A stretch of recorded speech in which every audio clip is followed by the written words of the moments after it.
नमस्कार रोहन और CGL cracker polity podcast में आपका फिर से स्वागत है। नमस्कार सर। पिछले एपिसोड P5 में हमने संघ विधायिका मतलब संसद, लोकसभा, राज्यसभा और विधेयकों के बारे में जो चर्चा की थी वो बहुत शानदार थी। बिल्कुल, हमने देखा कि कानून कैसे बनता है। आज एपिसोड P6 में हम चर्चा करेंगे कि उस कानून की व्याख्या कौन करता है और उस कानून को जमीनी स्तर पर लागू कौन करता है। कानून की व्याख्या मतलब न्यायपालिका और जमीनी स्तर मतलब स्थानीय सरकार, पंचायती राज। एकदम सही पकड़े रोहन। आज का हमारा एजेंडा दो बहुत महत्वपूर्ण स्तंभों पर टिका है। पहला है न्यायपालिका, जुडिशरी। इसमें हम सर्वोच्च न्यायालय, सुप्रीम कोर्ट और उच्च न्यायालय, हाई कोर्ट्स के बारे में बात करेंगे। हम विशेष रूप से उनके क्षेत्राधिकार, जुरिस्डिक्शन पर फोकस करेंगे और सीजीएल के सबसे पसंदीदा टॉपिक रिट्स को गहराई से समझेंगे। और दूसरा मुख्य विषय है स्थानीय सरकार, लोकल गवर्नमेंट, जिसमें हम लोकतांत्रिक विकेंद्रीकरण यानी पंचायती राज और 73वें संशोधन और नगर पालिकाओं एवं 74वें संशोधन पर विस्तृत चर्चा करेंगे। बहुत बढ़िया सर, ये दोनों ही टॉपिक्स CGL टियर 1 और टियर 2 दोनों के लिए वेरी वेरी इंपॉर्टेंट है। मैं तैयार हूं सर। चलिए तो फिर शुरू करते हैं भारतीय लोकतंत्र के तीसरे और सबसे महत्वपूर्ण स्तंभ एकीकृत न्यायपालिका, इंटीग्रेटेड जुडिशरी से। रोहन, एकीकृत इंटीग्रेटेड से मेरा क्या मतलब है? सर शायद इसका मतलब है कि सभी अदालतें एक दूसरे से जड़ी हुई हैं। जैसे सबसे ऊपर सुप्रीम कोर्ट, फिर राज्यों में हाई कोर्ट और फिर नीचे जिला अदालतें, डिस्ट्रिक्ट कोर्ट्स। बिल्कुल सही। हमारे यहाँ अमेरिका की तरह दोहरी न्यायपालिका, ड्यूल जुडिशरी नहीं है, जहाँ केंद्र और राज्यों के लिए अलग अलग न्यायिक व्यवस्था हो। भारत में एक ही पिरामिड है जिसके शिखर पर सर्वोच्च न्यायालय है। हम शुरू करते हैं सर्वोच्च न्यायालय, सुप्रीम कोर्ट से। संविधान का कौन सा भाग और कौन से अनुच्छेद इससे संबंधित हैं? सर ये संघ का हिस्सा है, तो भाग 5, अनुच्छेद 124। बहुत अच्छे। मस्ट रिमेंबर फैक्ट है भाग 5, अध्याय 4, अनुच्छेद 124 से 147 तक संघ न्यायपालिका यानी सर्वोच्च न्यायालय से संबंधित हैं। अनुच्छेद 124 कहता है, भारत का एक सर्वोच्च न्यायालय होगा। देश shall be a supreme court of India.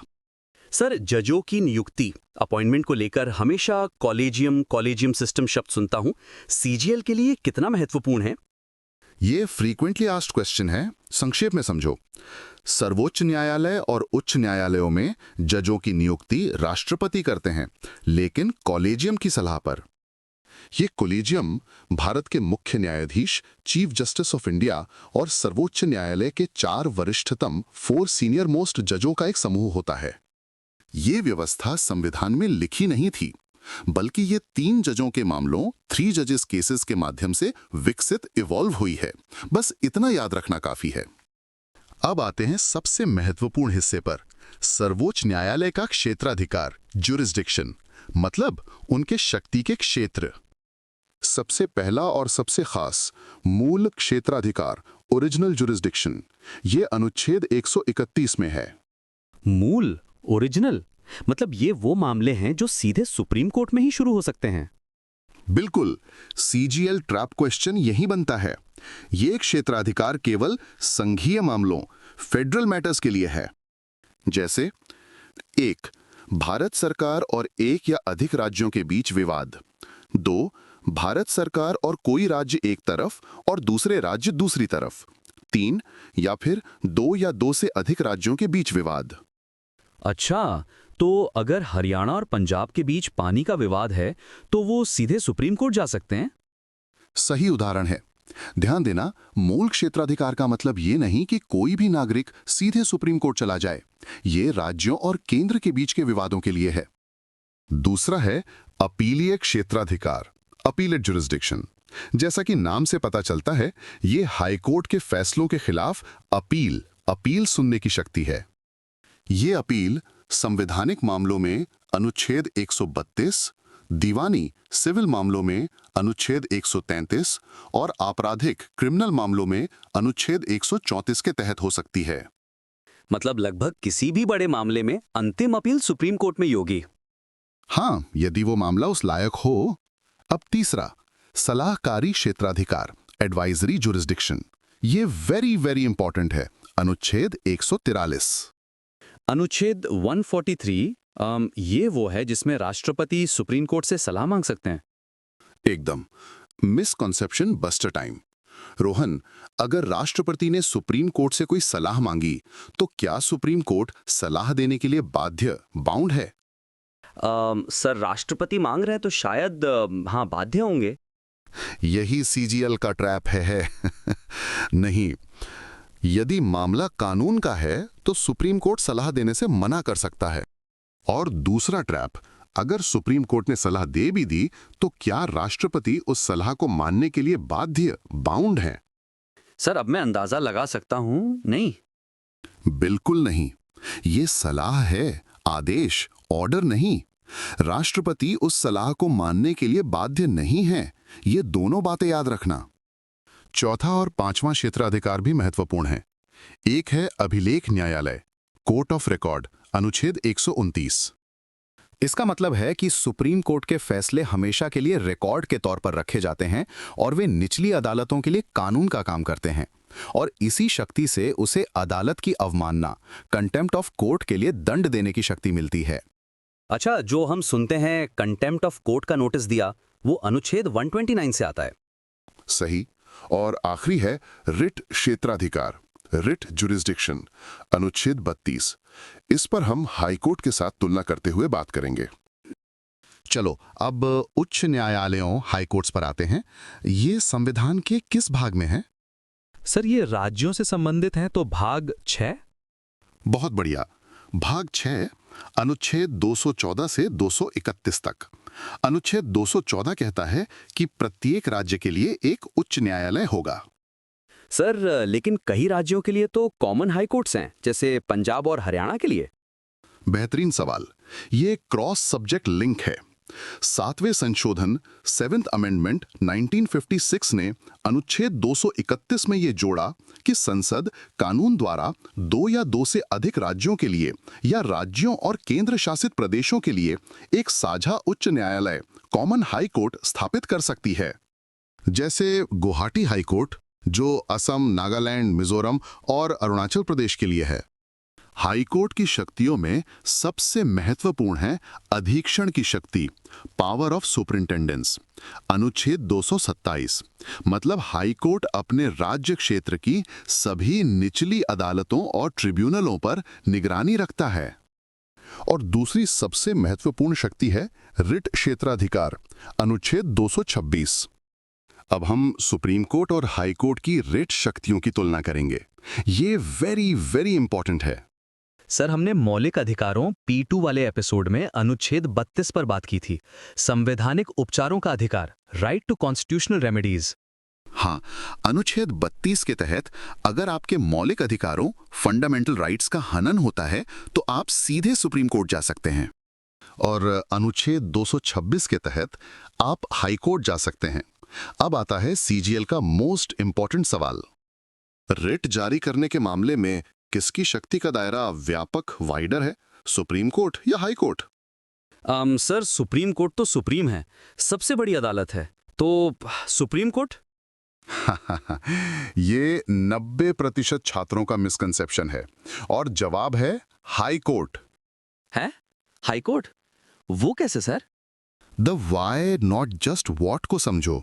Supreme court अनुच्छेद 32 के तहत रिट केवल मौलिक अधिकारों, फंडामेंटल राइट्स के हनन पर जारी कर सकता है, लेकिन हाई कोर्ट अनुच्छेद 226 के तहत मौलिक अधिकारों के लिए और किसी अन्य उद्देश्य के लिए, फॉर एनी अदर पर्पस, भी रिट जारी कर सकता है। किसी अन्य उद्देश्य के लिए? मतलब किसी भी सामान्य कानूनी अधिकार, ऑर्डिनरी लीगल राइट के हनन के लिए भी। उदाहरण के लिए, मान लो किसी सरकारी विभाग ने कोई कानूनी लीगल प्रक्रिया का पालन नहीं किया, भले ही उससे आपका मौलिक अधिकार प्रभावित न हुआ हो, आप हाईकोर्ट जा सकते हैं। इसलिए रिट जारी करने का दायरा, स्कोप, हाईकोर्ट का व्यापक, वाइडर है। हालांकि सुप्रीम कोर्ट का क्षेत्र, टेरिटरी, पूरे भारत में है, जबकि हाईकोर्ट का सिर्फ अपने राज्य तक। वाह सर, ये तो मिसकंसेप्शन बस्टर था। मतलब अनुच्छेद 226 का दायरा अनुच्छेद 32 से बड़ा है। हाँ, क्षेत्राधिकार के मामले में। अब जल्दी से उन 5 रिट्स को रिवाइज करते हैं। सीजीएल में इनकी मीनिंग पूछी जाती है। बंदी प्रत्यक्षीकरण, हेबियस कॉर्पस। इसका शाब्दिक अर्थ है शरीर को प्रस्तुत करना, to have the body of. ये गैर कानूनी हिरासत, अनलॉफुल डिटेंशन के खिलाफ है। अगर किसी को गलत तरीके से बंदी बनाया गया है तो कोर्ट ये आदेश जारी करके उसे अपने सामने पेश करने को कहता है। ये राज्य, स्टेट और निजी व्यक्ति, प्राइवेट इंडिविजुअल, दोनों के खिलाफ जारी हो सकता है। ये तो व्यक्तिगत स्वतंत्रता के लिए बहुत जरूरी है। बिल्कुल। परमादेश, मैंडमिस, मतलब हम आदेश देते हैं, वी कमांड। ये रिट किसी सार्वजनिक अधिकारी, पब्लिक ऑफिशियल को उसका कानूनी कर्तव्य, लीगल ड्यूटी करने के लिए जारी की जाती है, जिसे करने से वो मना कर रहा हो। 3. प्रतिषेध, प्रोहिबिशन, मतलब रोकना, टू फॉरबिड।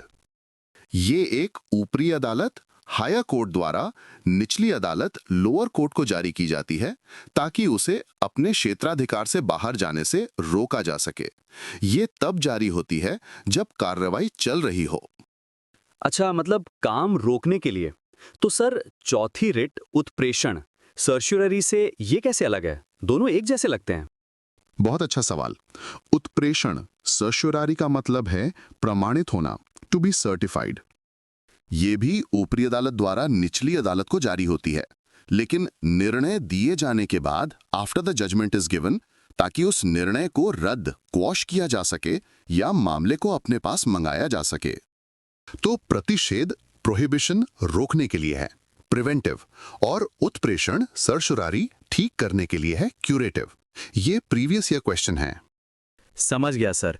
प्रोहिबिशन मतलब रुक जाओ, सर्टरारी मतलब ये तुमने गलत किया, इसे रद्द करो। शानदार। 5. अधिकार पृच्छा, क्वो वारंटो, मतलब किस अधिकार से, बाय व्हाट अथॉरिटी। ये किसी व्यक्ति द्वारा अवैध रूप से, इलीगली, किसी सार्वजनिक पद, पब्लिक ऑफिस को संभालने के खिलाफ जारी की जाती है। कोर्ट पूछता है कि आप किस अधिकार से इस कुर्सी पर बैठे हैं। ये 5 रिट्स तो सच में संविधान के रक्षक हैं सर। बिल्कुल। और इसी के साथ हमारा न्यायपालिका, जुडिशरी का सेक्शन पूरा होता है। रोहन, अब हम पिरामिड के शिखर, एपेक्स से सीधे जड़, ग्रास रूट्स पर आते हैं। हमारा अगला बड़ा विषय स्थानीय स्वशासन, लोकल सेल्फ गवर्नमेंट। सर, मतलब पंचायती राज और नगर पालिकाएं। बिल्कुल। The why, not just what को समझो। हमें इनकी जरूरत क्यों पड़ी? इसकी जरूरत पड़ी लोकतांत्रिक विकेंद्रीकरण, डेमोक्रेटिक डिसेंट्रलाइजेशन के लिए। मतलब शक्ति सिर्फ दिल्ली या राज्यों की राजधानियों में न रहे, बल्कि वो गांवों और शहरों के आम लोगों तक पहुंचे, ताकि वे अपने स्थानीय, लोकल मुद्दे खुद हल कर सकें। सर, ये तो गांधी जी के ग्राम स्वराज की अवधारणा लगती है। क्या ये क्रॉस सब्जेक्ट लिंक है? बहुत बढ़िया रोहन, ये बिल्कुल वही है। इसीलिए जब हमारा संविधान बना तो इसे राज्य के नीति निदेशक सिद्धांतों, डीपीएसपी, मतलब भाग 4 में रखा गया था। मस्ट रिमेंबर फैक्ट, अनुच्छेद 40 जो डीपीएसपी है, वो कहता है कि राज्य ग्राम पंचायतों का गठन करने के लिए कदम उठाएगा। सर, लेकिन डीपीएसपी तो बाध्यकारी, नॉन जस्टिशिएबल नहीं होते, जैसा हमने P3 में पढ़ा था। तो क्या राज्यों ने इसे गंभीरता से नहीं लिया? बिल्कुल। क्योंकि ये बाध्यकारी नहीं था, इसलिए कई राज्यों ने इसे ठीक से लागू नहीं किया। चुनाव नियमित नहीं होते थे, उनके पास न शक्ति थी न पैसा। इसी समस्या को हल करने के लिए समय समय पर कई समितियां, कमिटीज बनाई गईं। सीजीएल के लिए इन समितियों का कालानुक्रम, क्रोनोलॉजी वेरी वेरी इंपॉर्टेंट है। जी सर, मैंने प्रीवियस ईयर क्वेश्चंस में इन समितियों के नाम देखे हैं। पहली और सबसे महत्वपूर्ण, बलवंत राय मेहता समिति, बलवंत राय मेहता कमेटी, 1957।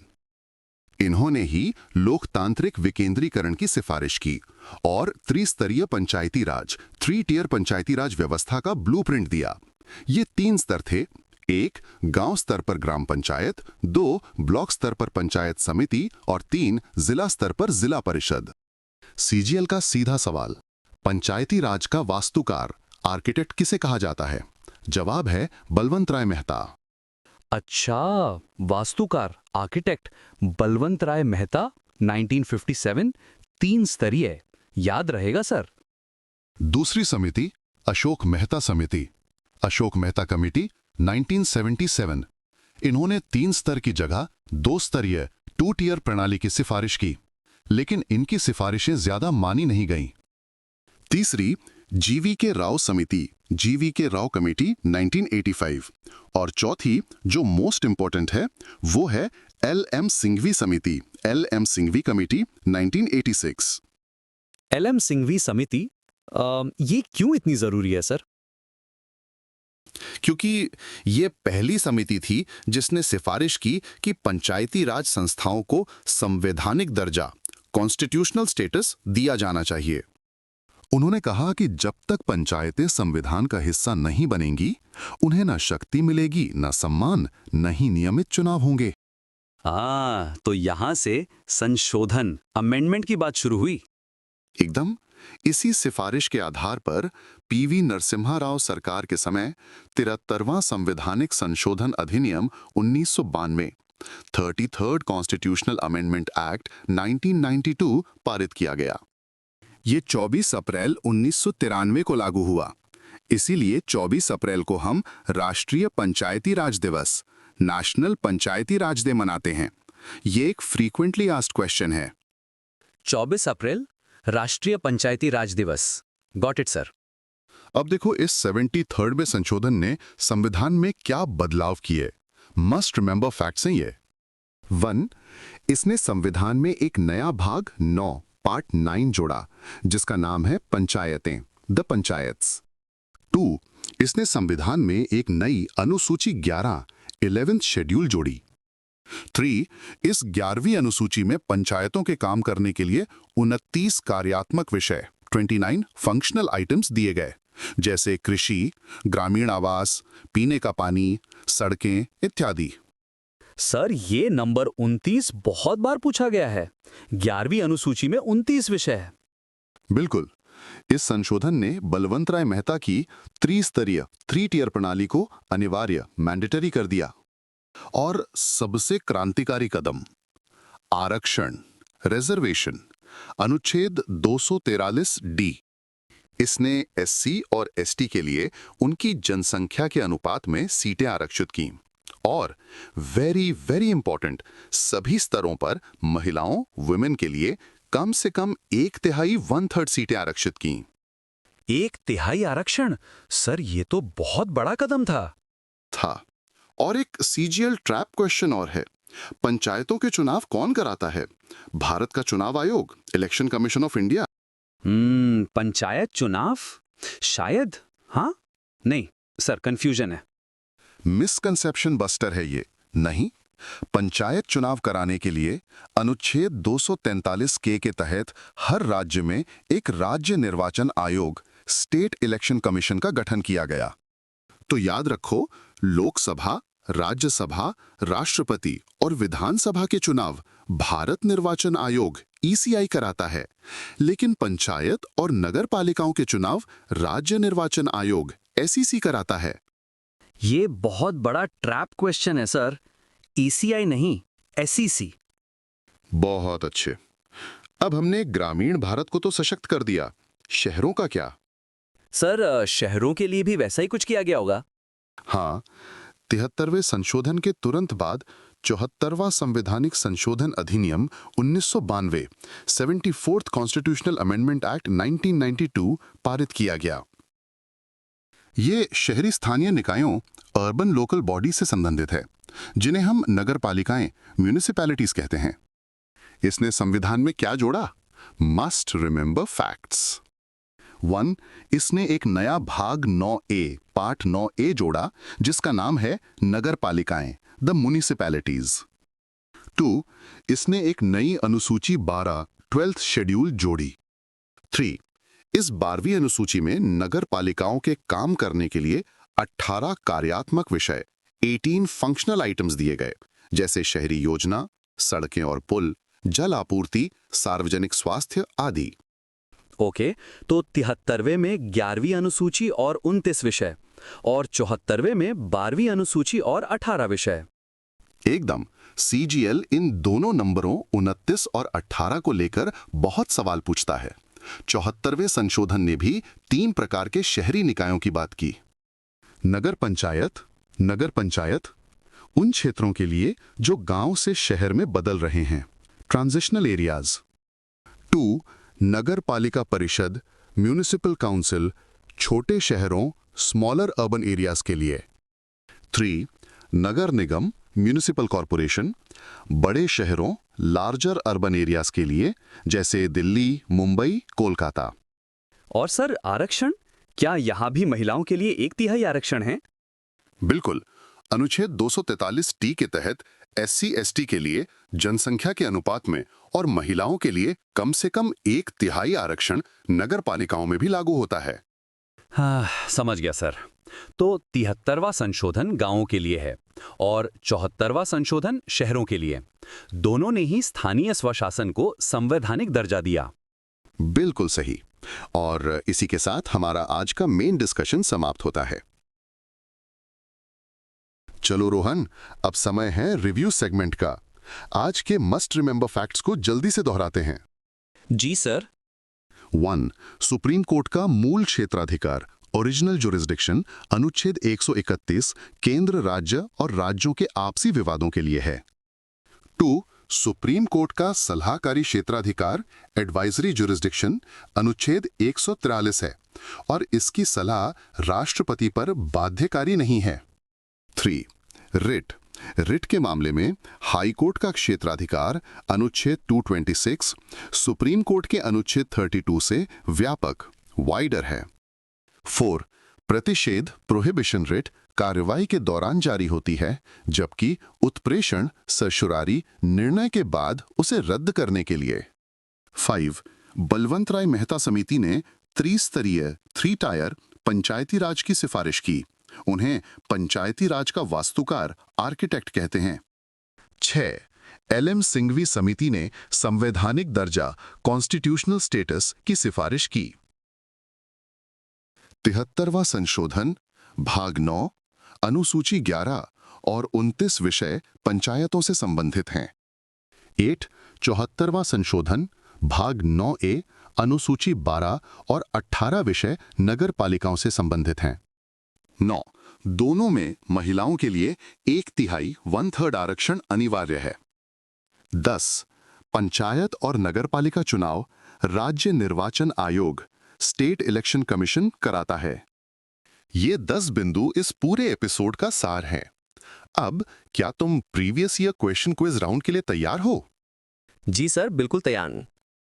क्वेश्चन 1. यदि भारत सरकार और किसी राज्य सरकार के बीच कोई कानूनी विवाद होता है, तो ये मामला किस अदालत के मूल क्षेत्राधिकार, ओरिजिनल जुरिस्डिक्शन में आएगा?